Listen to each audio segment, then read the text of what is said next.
कालची जी घटना घडली ही अत्यंत दुर्दैवी घटना आहे।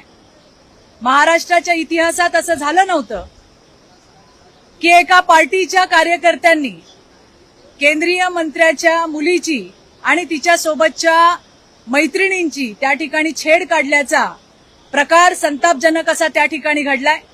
केंद्रीय मंत्र्यांचीच मुलगी नाही तर या महाराष्ट्रातल्या सर्वसाधारण मुली आणि महिला यांच्या सुरक्षिततेची जबाबदारी सरकारवरती आहे। कालच्या घटनेमध्ये दोघा तिघांना अटक झाली असं मला सकाळी कळलंय। आत्ताचं स्टेटस मला माहित नाही, परंतु मला विश्वास आहे काही तासांमध्ये जे आरोपी आहेत त्यांना अटकही होईल आणि त्या ठिकाणी त्यांना कठोर शासनही होईल। यातून एक गोष्ट प्रकर्षाने पुढे येताना दिसते की राजकारणाची पातळी किती खाली घसरली आहे। कशा पद्धतीने नेत्यांच्या मुलींना राजकीय कार्यकर्त्यांकडून त्रास देण्याचं काम चाललंय याचा मी तीव्र शब्दात निषेध व्यक्त करते। येणाऱ्या दिवसात याही घटनेमधले